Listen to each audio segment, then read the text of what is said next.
Bismillahirrahmanirrahim. Allah subhanahu wa ta'ala menciptakan para makhluk dan menghidupkan mereka dalam keselamatan, mematikan mereka dalam keselamatan, serta mengumpulkan mereka pada hari kiamat dalam keselamatan. Mereka yang diselamatkan olehnya merupakan orang-orang yang ridho dengan qada, tenang dengan janjinya, dan takut dengan ancamannya. Ya Allah, jadikanlah kami bagian dari mereka. Amin. Ada suatu kaum yang menghubungkan cahaya dengan kegelapan dalam menyembah Al-Haq Azza wa Jalla, sedangkan mereka berada di atas langkah ketakutan dan kehati-hatian. Mereka takut dengan akibat yang buruk. Mereka sama sekali tidak mengetahui ilmunya berkaitan dengan diri mereka sendiri dan akhir urusan mereka, sehingga mereka menghubungkan cahaya dengan kegelapan dalam keadaan sedih, gelisah, serta tangisan yang disertai dengan terus mengerjakan sholat, puasa, haji, dan semua ketaatan. Mereka berzikir mengingatnya dengan hati dan lisan. Tatkala sampai ke akhirat, mereka masuk ke dalam surga serta melihat wajahnya dan kemuliaannya. Kemudian mereka memujinya dan berkata, segala puji bagi Allah subhanahu wa ta'ala yang menghilangkan kesedihan dari kami. Wahai anakku, jika kamu meluruskan keimananmu dan sampai ke lembah ma'rifat, lalu ke lembah ilmu, kemudian ke lembah kefanaan dari dirimu sendiri dan semua makhluk, lalu menuju wujud bukan dengan dirimu sendiri dan bukan pula dengan diri mereka, maka ketika itu hilanglah kesedihanmu. Penjagaan akan melayanimu, pemeliharaan akan mengelilingimu, taufik akan mengetuk di hadapanmu, para malaikat akan berjalan di sekelilingmu, para arwah akan mendatangimu dan mengucapkan salam kepadamu. Al-Haq Azza wa Jalla akan merasa bangga denganmu di depan para makhluknya, serta pandangannya akan menjagamu dan menarikmu menuju negeri kedekatan dengannya, merasa tenang bersamanya dan bermunajat kepadanya. Wahai para pelaku maksiat, bertaubatlah dari segala maksiat yang kalian lakukan, karena Tuhan kalian Maha Pengampun lagi Maha Penyayang, menerima taubat dari para hambanya serta mengampuni segala dosa dan menghapusnya, bertaubatlah dengan hati dan lisan kalian. Ya Allah, sesungguhnya kami adalah orang-orang yang bertaubat kepadamu dari segala dosa dan kesalahan. Kami tidak akan mengulanginya lagi. Wahai Tuhan kami, janganlah menghukum kami jika kami lupa atau melakukan kesalahan. Wahai Tuhan kami, janganlah membelokkan hati kami setelah Engkau menunjuki kami. Wahai Zat yang Maha Pengampun segala dosa, ampunilah segala dosa kami. Wahai Zat yang Maha Penutup, tutupilah segala aib kami. Beristighfarlah kepada Allah, karena Dia mengampuni segala dosa. Syukurilah amalan yang sedikit, serta konsisten menjalankan amalan yang lebih baik darinya, karena Dia Maha Mulia lagi Maha Dermawan. Memberi tanpa mengharapkan ganti dan tanpa sebab,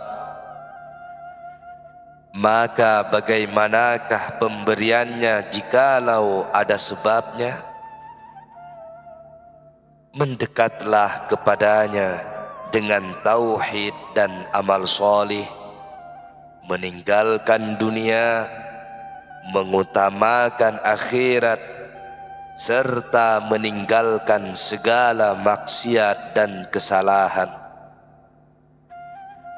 Orang yang menginginkan Al-Haq Azza wa Jalla tentu tidak akan mengharapkan syurganya dan tidak takut dengan nerakanya.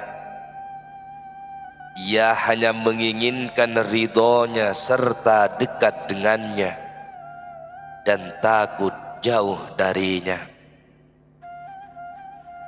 Kamu adalah tawanan syaitan, hawa, nafsu, dunia, dan syahwat.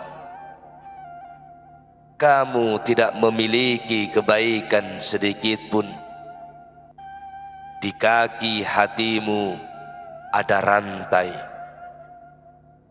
Kamu tidak memiliki kebaikan sedikit pun.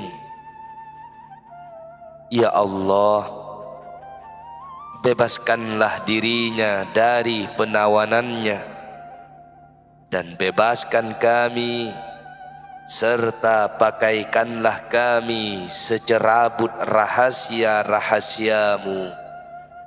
Amin.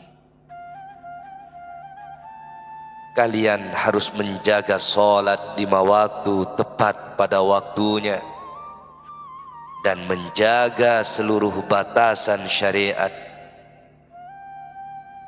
Jika kalian sudah mengerjakan yang fardu, maka lanjutkan dengan melakukan yang sunnah.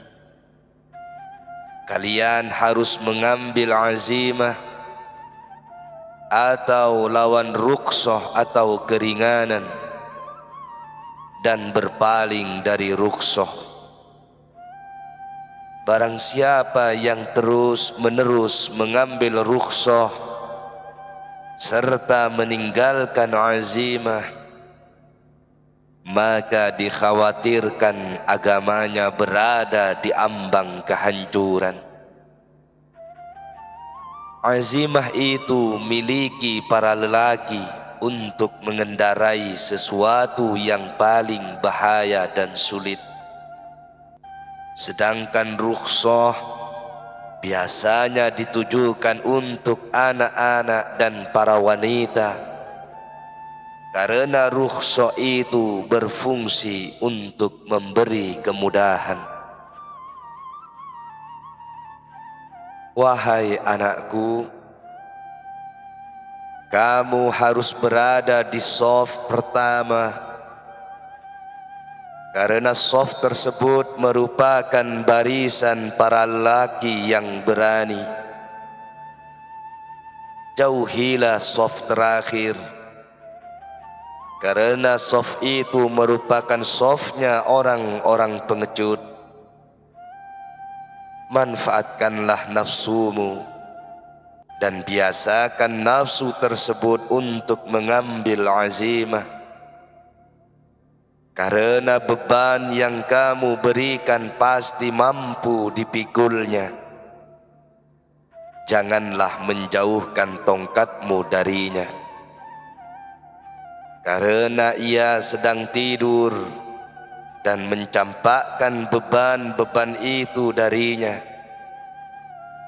Janganlah memperlihatkan kepadanya putih gigimu dan putih kedua matamu, karena ia adalah hamba keburukan yang tidak mau menjalankan segala kesibukan kecuali dengan tongkat. Janganlah membuatnya kenyang jikalau kamu beramal, karena kekenyangannya akan membuatnya membangkang, dan ia akan mengerjakan sesuatu sebagai balasan kekenyangannya.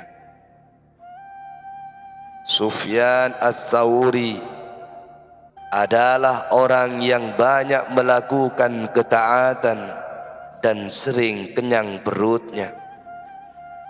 Bila kenyang, ia mengucapkan pepatah, kenyangkanlah si hitam dan paksalah bekerja keras, karena si hitam adalah keledai. Kemudian ia bangkit untuk beribadah dan melakukannya sebanyak-banyaknya. Sebagian orang berkata, kami melihat Sufyan Ats-Tsauri makan sampai kami mencelanya. Kemudian ia salat dan menangis sampai kami menyayanginya. Janganlah meniru Sufyan dalam hal makannya yang banyak, namun tirulah ibadahnya yang banyak. Janganlah mengenyangkan nafsumu sebagaimana Sufyan mengenyangkannya, sebab kamu tidak bisa menguasainya sebagaimana Sufyan menguasainya. Jika hati dalam keadaan benar, maka hati tersebut akan menjadi pohon yang memiliki ranting, daun, dan buah, serta memberikan berbagai manfaat kepada para makhluk, baik manusia, jin, maupun malaikat. Sebaliknya, bila hati tidak sehat, maka hati tersebut seperti hati binatang yang memiliki bentuk tanpa arti, bejana tanpa air, pohon tanpa buah, sarang tanpa burung, rumah tanpa penghuni, serta gudang yang dikumpulkan di dalamnya segala permata, dinar, dan dirham tanpa ada yang menginfakkan. Hati ini juga seperti jasad tanpa ruh, seperti jasad yang hambar. Hati yang berpaling dari Allah Subhanahu wa ta'ala dan kafir kepadanya adalah hati yang hambar. Oleh karena itu, dia menyamakannya dengan batu. Di dalam Al-Quran disebutkan, kemudian setelah itu hatimu menjadi keras seperti batu, bahkan lebih keras lagi. Quran Surat Al-Baqarah ayat 74. Tatkala Bani Israel tidak mengamalkan Taurat, maka Allah Subhanahu wa ta'ala menjadikan hati mereka layaknya batu dan dicampakkan dari pintunya. Begitu juga kalian, wahai para pengikut Rasulullah sallallahu alaihi wasallam, bila kalian tidak mengamalkan Al-Quran dan berhukum dengan hukum-hukumnya, maka hati kalian akan hambar dan dicampakkan dari pintunya. Janganlah menjadi orang-orang yang disesatkannya lantaran ilmu yang kalian miliki. Jika kalian belajar karena makhluk, maka kalian beramal untuk mereka. Bila kalian belajar untuknya, maka kalian pun akan beramal untuknya. Ketaatan adalah amalan surga, sedangkan maksiat merupakan amalan neraka. Dan setelah itu urusannya kembali kepadanya. Dia melakukan hal-hal yang diinginkannya. Dia tidak ditanya tentang segala perbuatannya, namun merekalah yang akan ditanya. Orang yang siddiq melihat sesuatu dengan cahaya Allah Subhanahu wa ta'ala, bukan dengan cahaya kedua matanya, bukan pula dengan cahaya matahari dan bulan. Ini adalah cahayanya yang bersifat umum. Dia juga memiliki cahaya khusus.